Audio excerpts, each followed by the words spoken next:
ಚಪ್ಪಲ್ ಸ್ಟ್ಯಾಂಡಲ್ಲೇ ಇತ್ತು ಅದು. ನಾನು ಬಗ್ ನೋಡಿದಾಗ ತಲೆ ಕಾಣಿಸ್ತಾ ಇತ್ತು. ಮಗನ ಬೇರೆ ಮಲಗಿಸಿದ್ದೆ, ಅವ್ನು ಇನ್ನೇನು ಎದ್ದೇಳೋ ಟೈಮು. ಅಷ್ಟರಲ್ಲಿ ಜೋರಾಗಿ ಬಡ್ಕೊತೈತಲ್ವ ನಮ್ಮಮ್ಮು. ನಾಯಿ ದಿನ ಬಗ್ಲೋದಕ್ಕೂ ಇವತ್ತು ಬಗ್ಲುತ್ತಾ ಇರೋದಕ್ಕೂ ಅಥವಾ ಕಪ್ಪೆ ನೋಡೋದು ಬಗ್ಲೋದಕ್ಕೂ ತುಂಬ ಡಿಫ್ರೆನ್ಸ್ ಇರುತ್ತೆ. ಈಗ ನಮ್ಮಮ್ಮ ಅದು ಹೋಗೋಕ್ಕೂ ಬಿಡ್ತಿಲ್ಲ, ಬಟ್ ಮನೆ ಇಷ್ಟು ದೂರ ಬರೋಕ್ಕೆ ಹೆಂಗೆ ಬಿಟ್ಕೊಂಡು ಗೊತ್ತಿಲ್ಲಲ್ಲೋ ಮಲಗಿತ್ತು ಅನಿಸುತ್ತೆ. ಈಗ ನೋಡಿ ಕೋಲ್ ತೋರಿಸೋದಕ್ಕೆ ಹೇಗೆ ಆಡುತ್ತೆ ಅಂತ ಹೇಳ್ಬಿಟ್ಟು. ಎಲ್ರಿಗೂ ನಮಸ್ಕಾರ. ನೋಡಿ ನಮ್ಮ ಮನೆಗೆ ಇವತ್ತು ಯಾರು ಬಂದಿದ್ದಾರೆ ಅಂತ ಹೇಳ್ಬಿಟ್ಟು, ಇದೇನು ಹೊಸ್ತಲ್ಲ ನಮಗೆ, ಬಟ್ ಈ ವರ್ಷಕ್ಕೆ ಇದು ಫಸ್ಟ್ ಟೈಮ್ ಅಲ್ವಾ. ಸೊ ಹಾಗಾಗಿ ಅಂದರೆ ಈಗ ಜೂನ್ ಜುಲೈ ಟೈಮಲ್ಲಿ ಹಾವಿನ ಮೊಟ್ಟೆಗಳೆಲ್ಲ ಆಚೆ ಟೈಮು. ಸೊ ಮನೆ ಆಸುಪಾಸು ತುಂಬ ಹಾವುಗಳಿರುತ್ತೆ. ನಾವು ಟಿ ವಿಲಿ ನೋಡ್ತಾ ಇರ್ತೀವಲ್ವ, ಈ ಟೈಮಲ್ಲಿ ತುಂಬ ಹಾವುಗಳು ಬರುತ್ತೆ. ಸೊ ಹುಷಾರಾಗಿರಿ ಅಂತ. ನಾವು ಯಾವಾಗಲೂ ಬಾಗಿಲು ಹಾಕೊಂಡೇ ಓಡಾಡೋದು. ರಾತ್ರಿ ಟೈಮ್ ನಾಯಿಗೆ ಊಟ ಹಾಕೋಕೆ ಹೋಗ್ತಾ ಇರ್ತೀವಲ್ವ, ಹೇಗೆ ಹೋಗ್ತಿದ್ದೆ ಯಾವ ಧೈರ್ಯದ ಮೇಲೆ ಅನಿಸುತ್ತೆ. ಈಗ ಬೆಳಗಿನ ಟೈಮ್ ನೋಡಿ ಅಲ್ಲಿ ಕೂತಿರೋದು ನಮಗೆ ಸರಿಯಾಗಿ ಕಾಣಿಸ್ತಿಲ್ಲ. ನಾಯಿಗಳು ಬಗ್ಲುತ್ತಾ ಇದ್ರ ಹೊತ್ತಿಗೆ ಪರವಾಗಿಲ್ಲ, ಪಾಪ ನಾಯಿಗಳು ಇರೋದಿಗೆ ಗೊತ್ತಾಯಿತು, ಇಲ್ಲಾಂದರೆ ಮನೆಯೊಳಗೆ ಬಂದುಬಿಡೋದು ಏನೋ. ನನ್ನ ಮಗನ ಬೇರೆ ಮಲಗಿಸಿದ್ದೆ, ಅವ್ನು ಇನ್ನೇನು ಎದ್ದೇಳೋ ಟೈಮು. ಅಷ್ಟರಲ್ಲಿ ಜೋರಾಗಿ ಬಡ್ಕೊತೈತಲ್ವ ನಮ್ಮಮ್ಮು. ಹಾಗಾಗಿ ಬಂದು ನೋಡೋತ್ತಿಗೆ ಗೊತ್ತಾಯ್ತಿದ್ದೆ ಹಾವೇ ಅಂತ ಅಂದ್ಕೊಂಡೆ ಬಂದಿದ್ದೆ. ಗೊತ್ತಾಗ್ಬಿಡುತ್ತಲ್ಲ ನಮಗೆ ಸೂಕ್ಷ್ಮತೆ. ನಾಯಿ ದಿನ ಬಗ್ಲೋದಕ್ಕೂ ಇವತ್ತು ಬಗ್ಲುತ್ತಾ ಇರೋದಕ್ಕೂ ಅಥವಾ ಕಪ್ಪೆ ನೋಡೋದು ಬಗ್ಲೋದಕ್ಕೂ ಜನ ನೋಡಿ ಬಗ್ಲೋದಕ್ಕೂ ಒಂದು ಕಪ್ರು ಶುಂಠಿ ನೋಡಿ ಬಗ್ಲೋದಕ್ಕೂ ತುಂಬ ಡಿಫ್ರೆನ್ಸ್ ಇರುತ್ತೆ. ಈಗ ನಮ್ಮಗಳ ಮನೆ ನಾಯಿಗಳದ್ದು ನಮಗೆ ಗೊತ್ತಿರುತ್ತಲ್ವ. ಹಾಗಾಗಿ ನಮ್ಮಮ್ಮ ಅದು ಹೋಗೋಕ್ಕೂ ಬಿಡ್ತಿಲ್ಲ, ಬಟ್ ಮನೆ ಇಷ್ಟು ದೂರ ಬರೋಕ್ಕೆ ಹೆಂಗೆ ಬಿಟ್ಕೊಂಡು ಗೊತ್ತಿಲ್ಲಲ್ಲೋ ಮಲಗಿತ್ತು ಅನಿಸುತ್ತೆ. ಚಪ್ಪಲ್ ಸ್ಟ್ಯಾಂಡಲ್ಲೇ ಇತ್ತು ಅದು. ನಾನು ಬಗ್ ನೋಡಿದಾಗ ತಲೆ ಕಾಣಿಸ್ತಾ ಇತ್ತು. ಇದು ಕೆರೆ ಹಾವು. ಆ್ಯಕ್ಚುಲಿ ಕೆರೆ ಹಾವು ಒಂದಿನ ಮನೇಲಿತ್ತು, ಆದರೆ ಒಳ್ಳೇದಂತೆ, ಶ್ರೀಮಂತರಾಗ್ತಾರಂತೆ. ನಾನು ಚಿಕ್ಕದ್ರಿಂದನೇ ಇದೊಂದು ಡೈಲಾಗ್ ಕೇಳ್ಕೊಬಿಟ್ಟು ಬಂದಿದ್ದೀನಿ. ಬಟ್ ಹಂಚಿನ ಮನೆಗಳಲ್ಲಿ ಬರೋದು ಗೊತ್ತಾಗಲ್ಲ, ಇರೋದು ಗೊತ್ತಾಗಲ್ಲ, ಹೋಗೋದು ಗೊತ್ತಾಗಲ್ಲ. ನಮ್ಮದು ಮುಂಚೆ ಹಂಚಿನ ಮನೇಲಿ ದೊಡ್ಡ ದೊಡ್ಡ ಹಾವುಗಳು, ಕೆರೆ ಹಾವುಗಳವೇ ಬರೋದು ಹೋಗೋದೇ ಗೊತ್ತಾಗ್ತಾ ಇರಲಿಲ್ಲ. ಬಟ್ ಅದೆಲ್ಲ ಕೇಳಿದರೆ ಸುಳ್ಳು ಅನಿಸುತ್ತೆ. ನಮ್ಮ ನಾಯಿಗಳೆರಡೂ ಹೋಗೋಕ್ಕೂ ಬಿಡ್ತಾಯಿಲ್ಲ, ಬರೋಕ್ಕೂ ಬಿಡ್ತಾಯಿಲ್ಲ ಮಾತ್ರ. ಈಗ ನೋಡಿ ಕೋಲ್ ತೋರಿಸೋದಕ್ಕೆ ಹೇಗೆ ಆಡುತ್ತೆ ಅಂತ ಹೇಳ್ಬಿಟ್ಟು. ನಮ್ಮ ಪಪ್ಪ ಹೇಳೋದು, ಕೆರೆ ನಾವು ನಮ್ಗಿಂತ ಇನ್ನೂ ಎದುರ್ಕೊಳ್ತೇವೆ, ನಾವು ಕಣ್ಮುಚ್ಚಿ ಕಂಡುಬಿಟ್ಟು ಅದ್ರೊಳಗೆ ಎಲ್ಲೋ ಹೋಗಿರ್ತೇವೆ ಅಂತ ಹೇಳ್ಬಿಟ್ಟು. ಹಾಗೆ ಅದನ್ನೇನು ಹೊಡಿಯೋಕೆ ಹೋಗಲಿಲ್ಲ, ಅಲ್ಲೇ ನಮ್ಮ ಮನೆ ಪಕ್ಕದಲ್ಲಿ ಪೈಪ್ಗಳು ಜೋಡಿಸಿದ್ವಿ, ಅದ್ರೊಳಗೂ ಕೂತ್ಕೊಂಡ್ಬಿಟ್ಟಿದೆ. ಇವತ್ತು ಸಿಂಪಲ್ ಆಗಿ ಒಂದು ಫಿಶ್ ಫ್ರೈ ಮಾಡೋಣ ಅಂತ ಅಂದ್ಕೊಂಡಿದ್ದೀನಿ. ಅದು ವಿಡಿಯೋದಲ್ಲೇ ನೋಡ್ಕೊಂಡು ಮಾಡ್ತಾ ಇರೋದು. ನಿನ್ನೆ ಒಂದು ವಿಡಿಯೋದಲ್ಲಿ ನೋಡ್ಕೊಂಡು ಮಾಡಿದೆ. ನಮ್ಮ ಪಪ್ಪ ಯಾಕೋ ಸ್ವಲ್ಪ ಖಾರ ಕಡಿಮೆ ಆಯಿತು, ಖಾರ ಜಾಸ್ತಿ ಆಯಿತು, ಉಪ್ಪು ಹುಳಿ ಸಪ್ಪೆ ಆಯಿತು, ಅಮ್ಮ ಮಾಡೋದೇ ಚೆನ್ನಾಗಿದೆ ಅಂತಿದ್ರು. ಇನ್ನು ವಿಡಿಯೋ ನೋಡ್ಕೊಂಡು ಮಾಡಬೇಡಿ ಅಂತ ಹೇಳಿದ್ರು ಯೂಟ್ಯೂಬ್ನ. ಈಗ ನನ್ನ ವಿಡಿಯೋ ನೋಡ್ಕೊಂಡು ನೀವು ಮಾಡಿದರೆ ನಿಮ್ಮ ಮನೆಯವರು ಕೂಡ ಹಾಗೆ ಹೇಳ್ಬೋದೇನೋ. ಬಟ್ ಇದು ಸಿಂಪಲಾಗಿ ಮಾಡೋಣ ಅಂದ್ಕೊಂಡಿದ್ದೀನಿ. ಮೊನ್ನೆ ತುಂಬ ಮೆಣಸಿಕಾಯಿ ತೊಗೊಂಡಿದ್ದೀನಿ, ಬರೀ 3 ಮೆಣಸಿಕಾಯಿ ತೊಗೊಂಡಿದ್ದೀನಿ. ತುಂಬ ಖಾರ ಇದೆ, ಜೊತೆಗೆ ಖಾರದ ಪುಡಿನೂ ತುಂಬ ಖಾರ ಇದೆ ನಮ್ಮ ಮನೆಯದು. ಸೊ ಇಷ್ಟು ಏನೇನು ಬೇಕು ಅಂದರೆ ಶುಂಠಿ ಬೆಳ್ಳುಳ್ಳಿ ಪೇಸ್ಟ್ ಇದೆ, ಬಟ್ ಇಲ್ಲಿ ಕುಟ್ಟಿ ಮಾಡಿದ್ರೆ ಚೆನ್ನಾಗಿರುತ್ತೆ ಅಂತ ಇದು ತೊಗೊಂಡಿದ್ದೀನಿ. ಇದು ಶುಂಠಿ, ಬೆಳ್ಳುಳ್ಳಿ, ಒಂದು ಮೊಟ್ಟೆ, 3 ಹಸಿರು ಮೆಣಸಿನ್ಕಾಯಿ, ಸ್ವಲ್ಪ ಖಾರದ ಪುಡಿ, ಮತ್ತು ಉಪ್ಪು, ಅರಿಶಿನ, ಅಕ್ಕಿ ಹಿಟ್ಟು 1 ಸ್ಪೂನ್ ಹಾಕ್ಕೊತೀನಿ, ಇಷ್ಟು ಹಾಕೊಳ್ಳಲ್ಲ. ಮತ್ತು ಇನ್ನೊಂದು ಸ್ಪೂನು ಸ್ವಲ್ಪ ಮೈದಾ ತೊಗೊಳ್ತೀನಿ, ಸ್ವಲ್ಪ ಮೈದಾ, 2 ನಿಂಬೆಹಣ್ಣು, ಇಷ್ಟೇ ತಗೊಳ್ಳೋದು, ಇಷ್ಟೇ ಮಾಡೋದು. ಅದು ಫಿಶ್ಶು 1.25 kg ಇದೆ ಅಂತ ಅನಿಸುತ್ತೆ. ಜಾರಿಗೆ ಹಾಕಿ ಮಾಡಿದ್ರೇ ಬೇರೆ ಟೇಸ್ಟ್ ಇರುತ್ತೆ, ಕುಟ್ಟು ಮಾಡಿದ್ರೇ ಬೇರೆ ಟೇಸ್ಟು. ಸೊ ಹಾಗಾಗಿ ಶುಂಠಿ, ಬೆಳ್ಳುಳ್ಳಿ ಮತ್ತು ಹಸಿರು ಮೆಣಸಿಕಾಯಿನ ಹಾಕಿ ಕುಟ್ತಾ ಇದ್ದೀನಿ, ಚೆನ್ನಾಗಿರುತ್ತೆ ಅಂತ ಹೇಳಿಬಿಟ್ಟು. ಈಗ ಕುಟ್ಟೆಲ್ಲ ರೆಡಿ ಮಾಡ್ಕೊಂಡಿದ್ದೀನಿ. ಆ್ಯಕ್ಚುಲಿ 3 ಮೆಣಸಿಕಾಯಿ ಹಾಕಿದ್ದೀನಿ. ಸ್ಮೆಲ್ ನೋಡಿದರೆ ಆ್ಯಕ್ಚುಲಿ ಜಾಸ್ತಿ ಆಗುತ್ತೆ ಅಂತ ಅನ್ನಿಸ್ತಿದೆ ಖಾರ. ಈಗ ಇದು ಕುಟ್ಟಾಗಿದೆ, ಇದೇನು ಮಾಡೋಕ್ಕಾಗಲ್ಲ. ಇದ್ರಲ್ಲಿ ಕಡಿಮೆ ಮಾಡೋಣ ಅಂದರೆ ಕಲರ್ ಬರಲ್ಲ. ನೋಡ್ತೀನಿ ಇವಾಗ. ಕಾರ್ನ್ಫ್ಲೋರ್ 1 ಸ್ಪೂನು, ಮತ್ತು ಇಲ್ಲಿ ಏನೇನಿದೆ ಎಲ್ಲ ಹಾಕ್ಕೊಳ್ತಾ ಇದ್ದೀನಿ. ಅರಿಶಿನ, ಖಾರದ ಪುಡಿ ಸ್ವಲ್ಪ ಹಾಕಿದ್ದು, ಮತ್ತು ಸ್ವಲ್ಪ ಉಪ್ಪು, ಸ್ವಲ್ಪ ರೈಸ್ ಫ್ಲೋರ್ ಹಾಕ್ಕೊಳ್ತಾ ಇದ್ದೀನಿ. ಒಂದು ನಿಂಬೆಹಣ್ಣು ಹಾಕೊಳ್ಳ, ಒಂದು ನಿಂಬೆಹಣ್ಣು. ಹುಳಿ ಆ್ಯಕ್ಚುಲಿ ಜಾಸ್ತಿ ಇದ್ದರೆ ಚೆನ್ನಾಗಿರುತ್ತೆ ಫಿಶ್ಶಿಗೆ. ಮಾಡೋಕ್ಕೊಂದು ಗೊತ್ತದು, ಉಪ್ಪು ಹುಳಿ ಖಾರ ಕಡಿಮೆ ಆದರೂ ಗೊತ್ತಾಗಲ್ಲ, ಜಾಸ್ತಿ ಆದರೂ ಗೊತ್ತಾಗಲ್ಲ ನಮಗೆ. ನಮ್ಮನೆಯವರು ನಮ್ಮ ಪಪ್ಪ ತಿಂದು ನೋಡಿ ಹೇಳಬೇಕು. ಒಂದು ಮೊಟ್ಟೆ ಹಾಕ್ಕೊಳ್ತೇವೆ, ಇದು ಚೆನ್ನಾಗಿ ಕಲಸೋಣ. ಇಷ್ಟೇ, ಇದು ಇನ್ನೇನು ಎಕ್ಸ್ಟ್ರಾ ಇಲ್ಲ. ಉಪ್ಪು ಸೆಪ್ಪೆ ಆಮೇಲೆ ನೋಡ್ಬಿಟ್ಟು ಹಾಕೊಬೋದು. ಇದು ನೋಡಿ, ಹಸಿಮೆಣಸಿಕಾಯಿ ಜಾಸ್ತಿ, ಖಾರದ ಪುಡಿ ಕಡಿಮೆ ಹಾಕಿದ್ನಲ್ಲ, ಹಾಗಾಗಿ ಈ ಕಲರ್ ಇದೆ. ಇದನ್ನು ತೊಳೆದಂಗೆ ಇಷ್ಟು ನೀರು ಹಾಕ್ಕೊಳ್ತಾ ಇದ್ದೀನಿ. ಇಷ್ಟು ನೀರು ಹಾಕಿ, ಸ್ವಲ್ಪ ನೀರು ಜಾಸ್ತಿ ಅಲ್ಲ, ಸ್ವಲ್ಪ ನೀರು ಹಾಕಿದ್ರೆ ಸಾಕು, ಚೆನ್ನಾಗಿರುತ್ತೆ. ಆದರೆ ಹೆಂಗೆ ಚೆನ್ನಾಗಿ ಬರುತ್ತೆ ಇಲ್ಲ ನೋಡೋಣ. ನಮ್ಮ ಅಪ್ಪನ ಕೈಯಲ್ಲಿ ಸಕ್ಕತ್ತಾಗಿದೆ, ಈ ಥರ ಮಾಡಿ ಪೂಜೆ ನೀನು ಇನ್ನೊಂದ್ಸರಿ ಅನ್ಬೇಕು. ನೋಡೋಣ. ಈಗ ಮಸಾಲೆ ಸ್ನಾನ ಮಾಡಿಸ್ಬಿಡೋಣ. ಇದಕ್ಕೆ ಕಬಾಬ್ ಎಣ್ಣೆಗೆ ಬಿಡೋದ ಅಷ್ಟೇ. ಅಲ್ಲ, ತವಾ ಫ್ರೈ 2.5 kg ನೆನ್ನೆ ತೊಗೊಂಡಿದ್ದು. ಅದ್ರಲ್ಲಿ ನೆನ್ನೆ ಅದೇ ಗ್ರೇವಿ ಮಾಡಿದೆ. ಇವತ್ತು ಇದು ಇದರಲ್ಲಿ ಸ್ವಲ್ಪ ಬಾಳೆದೆಲೆ ಒಳಗಡೆ ಹಾಕ್ಬಿಟ್ಟಿದೆ. ಒಂಚೂರು ಹಂಗೊಂಚೂರು ಫ್ರೈ ಮಾಡೋಣ, ಚೆನ್ನಾಗಿ ಬರುತ್ತೆ ಇಲ್ವೋ ಅಂತ. ಇವತ್ತು ನಮ್ಮ ಮನೆಗೆ ಸ್ನೇಕ್ ಬಂದ್ಬಿಟ್ಟಿತ್ತು. ಇಲ್ಲ ಅಂದಿದ್ರೆ ಇದು ತಗೊಂಡೋಗಿ ಹೊರಗಡೆ ಸೌದೆ ಗುಡ್ಡಲ್ಲಿ ಮಾಡೋಣ ಅಂತ ಇದ್ದು, ಇನ್ನೇನು ಕೆಲಸ ಮುಗಿಸ್ಕೊಂಡು ಹೋಗೋಣ ಇನ್ನು 10 ನಿಮಿಷ ಕಾಲು ಗಂಟೆ ಅನ್ನೋದ್ರೊಳಗೆ ಹಾವು ಬಂದುಬಿಡ್ತು. ಹಾಗಾಗಿ ಇಲ್ಲೇ ಮಾಡೋಣ ಅಂತ ಮಾಡ್ತಾಯಿದ್ವಿ. ಇನ್ನು 4 ದಿನ ಕಡೆ ಕಲೆ ಆಗ್ತದೆ, 1 ವಾರ ಹತ್ರ. ಈಗ ಅದು ಕೊಡಕೆಗೆ ಹೋಗಿರುತ್ತೋ ಏನೋ ನೋಡಿ. ಎಲ್ಲ ಚೆನ್ನಾಗಿ ಮಿಕ್ಸ್ ಆಗಿದೆ. ಈಗ ಇದನ್ನು ಇನ್ನೊಂದು 10 ನಿಮಿಷ ಬಿಟ್ಬಿಟ್ಟು ಫ್ರೈ ಮಾಡಿಕೊಂಡು ಕೂಡ ಚೆನ್ನಾಗಿರುತ್ತೆ. ನಾವು ಸಂಜೆಗೆ, ಈಗ ಸಂಜೆ ಆಗಿದೆ, ರಾತ್ರಿಗೆ ಇದನ್ನು ತವಾ ಫ್ರೈ ಮಾಡ್ತೀನಿ ಅಷ್ಟೇ. ಈಗ ಫ್ರಿಜ್ಜಿಗೆ ಇಡ್ತೀರ, ಮತ್ತು ಸಂಜೆ ಸಿಗೋಣ. ಈಗ ನೋಡಿ ಸಂಜೆ ಆಗಿದೆ. ಸಂಜೆ ಮ್ಯಾರಿನೇಟ್ ಮಾಡಿಟ್ಟೆ, ಇನ್ನು ಬಿಡಬೇಕು ಅಂತ ಏನಿಲ್ಲ ತುಂಬ ಹೊತ್ತು. ಬಟ್ ನಾನು ಸಂಜೆ ಒಂದು 4 ಗಂಟೆಗೆ ಮಾಡ್ದೆ ಅನಿಸುತ್ತೆ. ಇವಾಗ 7 ಗಂಟೆ 7:15. ಈಗ ಫ್ರೈ ಮಾಡೋಕ್ಕೆ ಸ್ಟಾರ್ಟ್ ಮಾಡಿದ್ರೆ ಇನ್ನೊಂದು ಅರ್ಧ ಗಂಟೆ ಒಳಗೆ ಆಗುತ್ತೆ. 8 ಗಂಟೆ ಊಟಕ್ಕೆ ರೆಡಿ ಆಗುತ್ತೆ ಅಂತ ಹೇಳ್ಬಿಟ್ಟು ಎಣ್ಣೆ ಕಾಯಿ ಹಾಕಿಟ್ಟಿದ್ದೀನಿ. ಇವಾಗ ಒಂದೊಂದಾಗಿ ಬಿಡ್ತೀನಿ. ಡ್ಯಾಡಿದು ಉಪ್ಪು ಖಾರ ನೋಡಿ ಕೇಳಿಬಿಟ್ಟು ಆಮೇಲೆ ಇನ್ನು ಉಳಿದದ್ದೆಲ್ಲ ಬಿಡ್ತೀನಿ. ಒಂದು ಮಾಡ್ಕೊಡ್ತೀನಿ ನೋಡೋಣ. ಮಸಾಲೆದು ನಾನು ಉಪ್ಪು ಖಾರ ಎಲ್ಲ ನೋಡಲಿಲ್ಲ, ಫಿಶ್ ಎಲ್ಲ ಮಿಕ್ಸ್ ಮಾಡಿಬಿಟ್ನಲ್ಲ. ಹಾಗಾಗಿ ಒಂದು 3 ಮಾತ್ರ ಟೇಸ್ಟ್ ನೋಡೋಕ್ಕೆ ಪಾಪ ಅವರಿಗೆ ಬೇಯಿಸ್ಕೊಡ್ತೀನಿ, ಹೀಗೆ ಬಂದಿದೆ ಅಂತ ನೋಡೋಣ. ಆಮೇಲೆ ಉಪ್ಪು ಖಾರ ಬೇಕು ಅಂದರೆ ಮತ್ತೆ ಹಾಕಿ ಮಾಡೋದು. ಸ್ವಲ್ಪ ಎಣ್ಣೆ ಜಾಸ್ತಿ ಹಾಕೊಂಡಿದ್ದೀನಿ.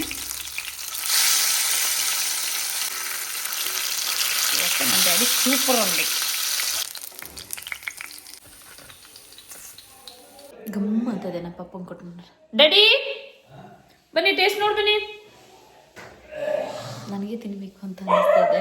ತುಂಬ ಚೆನ್ನಾಗಿದೆ ಸ್ಮೆಲ್. ಖಾರ ನೋಡೋಣ. ಖಾರ ಆಗಿದೆಯಾ? ಬರೀ 3 ಹಸಿರು ಮೆಣಸಿನ್ಕಾಯಿ ಹಾಕಿರೋದು. ಇದ್ರ ಮೇಲೂ ಖಾರ ಆದರೆ ಗೊತ್ತಿಲ್ಲ. ಸರಿ ಇದೆಯಾ? ಒಂಚೂರು ಉಪ್ಪು ಸೇಪೇನಾ? ಸ್ವಲ್ಪ ಡ್ಯಾಡಿ ಉಪ್ಪು ಖಾರ ಕಡಿಮೆ ಅಂದರು ಮತ್ತೆ ಹಾಕಿ, ಮತ್ತು ರವೆ ಹಾಕಿ ನೋಡೋದು. ಸೊ ಹಾಗಾಗಿ ರವೆನೂ ಹಾಕಿ ಬಿಟ್ಟಿದ್ದೀನಿ. ಸ್ವಲ್ಪ ಇದಕ್ಕೆ ಎಣ್ಣೆ ಜಾಸ್ತಿ ಹಾಕಬೇಕು.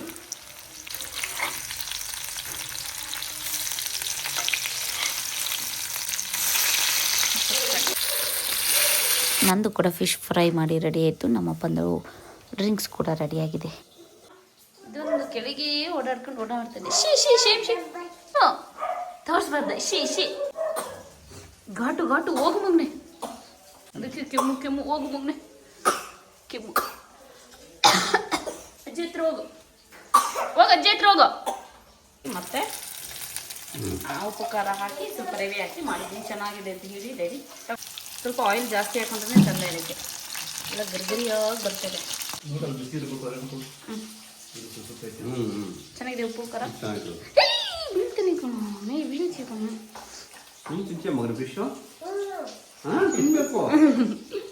ಇದೊಂದು 4 ಪೀಸನ್ನ ಬಾಳೆದೆಲೆಯಲ್ಲಿ ಮಾಡಿ ನೋಡೋಣ ಅಂತ ಹೇಳಿ ಮಾಡ್ತಾಯಿದ್ದೆ.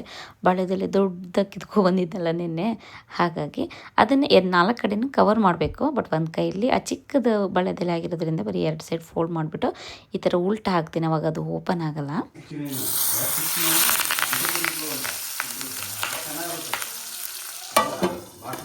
ಸ್ವಲ್ಪ ರಫ್ ಆದ್ವಾ ಅಂತ ಅಂದರೆ ಅಕ್ಕಿ ಹಾಕಿದ್ನಲ್ಲ ಅದಕ್ಕೇನೋ. ಹೌದಾ?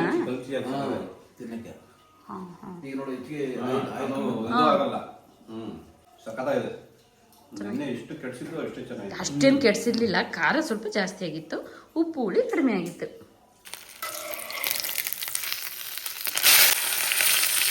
ಫಿಶ್ ಫ್ರೈ ಆ್ಯಕ್ಚುಲಿ ಇವತ್ತು 2 ಚೆನ್ನಾಗಿ ಬಂದಿತ್ತು. ಬಾಳೆದೆಲೆ ಮಾಡಿದ್ದು ಮತ್ತು ಇನ್ನೊಂದು ಹಾಗೆ ಎಣ್ಣೆಲಿ ಫ್ರೈ ಮಾಡಿದ್ದು. ಬಾಳೆದೆಲೆಯಲ್ಲಿ ಮಾಡಿದ್ದು ಏನು ಅಂದರೆ ಸೇಮ್ ಒಂದೇ ಮಸಾಲೆ. ಬಾಳೆದೆಲೆ ಒಳಗೆ ಮಾಡಿದ್ದು ಒಂಥರ ಸ್ಟೀಮ್ ಕೊಟ್ಟಾಗೆ ಮೆತ್ತ ಇರುತ್ತೆ. ಮತ್ತು ಅದು ಸ್ವಲ್ಪ ರಫ್ ಇತ್ತು, ಅಂದರೆ ಅಕ್ಕಿ ಹಿಟ್ಟು ಹಾಕಿದ್ನಲ್ಲ. ಹಾಗಾಗಿ ಎಣ್ಣೆ ಜಾಸ್ತಿ ತಗೊಳ್ಳಲ್ಲ, ತಿನ್ನೋಕೆ ಹಿಂಸೆ ಅನಿಸಲ್ಲ. ಬಟ್ ಸ್ಮೆಲ್ಲಿಂಗ್ ನನಗೆ ತಿನ್ಬೇಕಂತ ಅನಿಸ್ತಾ ಇತ್ತು.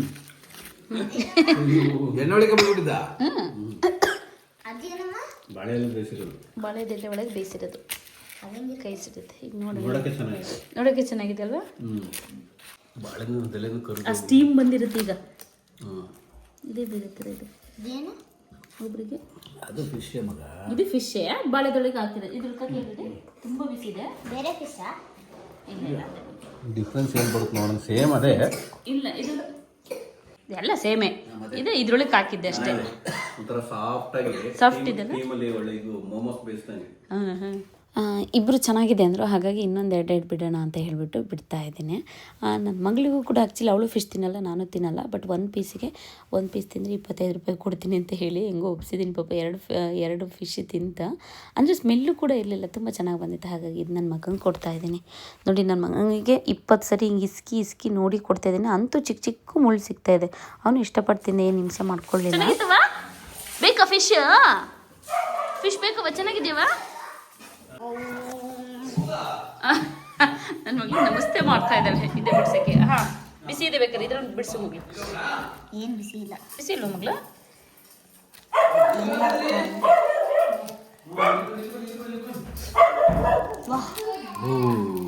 KFC ಚಿಕನ್ ವಾಸನೆ ಬರ್ತದೆ.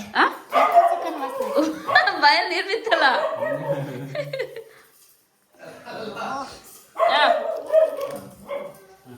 ಇದು ಸಾಫ್ಟ್ ಇರುತ್ತೆ ನೋಡಿ. ಇದಕ್ಕೆ ರವೆ ಹಾಕಿರಲ್ಲ, ಇದಕ್ಕೆ ರವೆ ಹಾಕಿದ್ದೆ ಕ್ರಿಸ್ಪಿಯಾಗಿ ಇವೇ ಚೆನ್ನಾಗಿದೆ ಅಂತ ನಮ್ಮ ಡ್ಯಾಡಿಗೆ. ಇದು ನಿನ್ನೆ ಬಂದಿದ್ದ ಹಾವು ಬಂದಿದ್ದು ನಿನ್ನೆ. ಇದು ನೆಕ್ಸ್ಟ್ ಡೇ ವಿಡಿಯೋ. ಬಟ್ ನಿನ್ನೆನೇ ಈ ಪೈಪ್ ಅಡಿ ಹೋಗಿ ಸೇರ್ಕೊಂತು. ಬಟ್ ಪಾಪ ಹೇಳ್ತಾ ಇರ್ತಾರೆ ಅವೇ ಒಂದು ಕಡೆ ಇರಲ್ಲ, ಹೋಗ್ತಿರುತ್ತೆ, ಬಂದರು ಯಾಕಾಗ ಆಡ್ತೀರಾ ಅಂತ ಹೇಳ್ಬಿಟ್ಟು. ಬಟ್ ನಾವು ಒಂದಿನ ಆದಮೇಲೆ ಹೋಗಿರುತ್ತೆ ಅಂತ ಅಂದ್ಕೊಂಡಿದ್ದು. ಅದು ನೋಡಿದರೆ ಪೈಪಲ್ಲಿ ಹಾಗೇ ಇದೆ ಪಾಪ. ಅದು ಕೊಟ್ಟೇಶವಾಗಿದೆಯೇನು, ಏನು ಕಪ್ಪೆ ಪಪ್ಪೆ ಏನು ಸಿಕ್ಕಿಲ್ಲ. ಹಾಗಾಗಿ ಇವತ್ತು ಹೊರಗಡೆ ಬರ್ತಿತ್ತು, ನಮ್ಮ ನಾಯಿ ಬಗ್ಲಿ ಮತ್ತು ಅದು ಎದ್ರುಕೊಂಡು ಪೈಪ್ ಒಳಗಡೆನೇ ಸೇರಿಕೊಂಡಿತ್ತು. ಅಮ್ಮ ಮತ್ತು ಲಕ್ಕಿನ ಕೂಡ ಹಾಕಿದ್ಮೇಲೆ ಪಾಪ ಒಂದು ಸ್ವಲ್ಪ ಹೊತ್ತು ಬಿಟ್ಬಿಟ್ಟು ಹೊರಗಡೆ ಹೋಯಿತು. ನೋಡಿ ಪೈಪ್ ಮೇಲೆ ಈ ಥರ ಇದ್ರೆ ಗೊತ್ತೇ ಆಗಲ್ಲ, ಎರಡು ಒಂದೇ ಬಣ್ಣ. ನಮ್ಮ ಮಕ್ಕಳು ಇಲ್ಲೆಲ್ಲ ಹೋಗಿ ಆಟಾಡ್ತಾ ಇರ್ತಾರೆ. ನಮ್ಮ ಭುವನಂತೂ ಕೇಳೋದೇ ಇಲ್ಲ, ಅದ್ರ ಮೇಲೆ ಅದು ಸವಾರಿ ಮಾಡ್ತಾ ಇರ್ತಾನೆ. ಹಾಗೆ ಅದು ಪಕ್ಕದ ಮನೆಗೆ ಹಾಗೆ ಕಾಂಪೌಂಡಲ್ಲಿ ದಾಟ್ಕೊಳ್ತು. ಆನಂತರ ಇದು ಹಾವು ತೋರಿಸ್ಬಿಟ್ಟು ಸಡನ್ನಾಗಿ ಬಜ್ಜಿ ತೋರಿಸಿದ್ರು ಒಂಥರ ಹಿಂಸೆ ಆಗಿಬಿಡುತ್ತಲ್ವ ಬೋಂಡನ. ಪಾಪ ಇವತ್ತು ಸಂತೆಗೆ ಹೋಗಿದ್ರು ಅಂತ ಹೇಳ್ಬಿಟ್ಟು ಇವತ್ತೇನು ಮಾರ್ತಾಯಿದ್ರು ಅಂತ ಹೇಳಿ ತೊಗೊಬಿಟ್ಟು ಬಂದಿದ್ದು. ಇವತ್ತೇ ಫಸ್ಟು ನಮ್ಮ ಪಾಪ ಸಂತೆಲಿ ತೊಗೊಬಿಟ್ಟು ಬಂದಿದ್ದು. ತುಂಬಾ ಚೆನ್ನಾಗಿತ್ತು. ಇನ್ನೊಂದ್ಸರಿ ಹೇಳಬೇಕು ಸಂತೆ ಬೋಂಡ ತೊಗೊಬಿಟ್ಟು ಬನ್ನಿ ಅಂತ ಹೇಳ್ಬಿಟ್ಟು. ಪುಟ್ಟು ಗೋಲಿ ಇರ್ತಪ್ಪ ರಫ್ ಇದ್ದು ಒಂಥರ ತುಂಬಾ ಚೆನ್ನಾಗಿದ್ದು ಅದು. ಹಾಗೆ ಇವರು ನಮ್ಮ ಮನೆಯವ್ರನ್ನ ಮಾತಾಡ್ಸ್ಕೊಂಡು ಹೋಗೋಣ ಅಂತ ಹೇಳಿ ಬಂದಿದ್ದರು.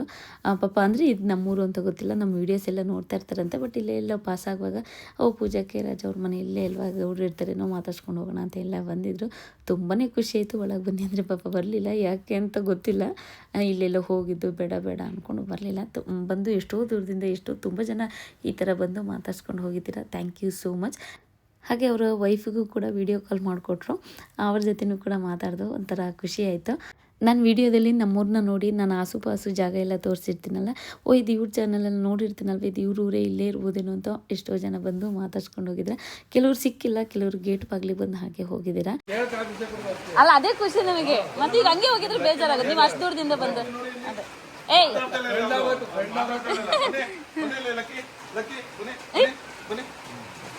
ಹಾಗೆ ಅವರು ಕೂಡ ಸ್ವಲ್ಪ ಹೊತ್ತು ಮಾತಾಡಿಕೊಂಡು ಕಾಫಿ ಕೊಟ್ಕೊಂಡು ಅವರು ಕೂಡ ಹೊರಟರು.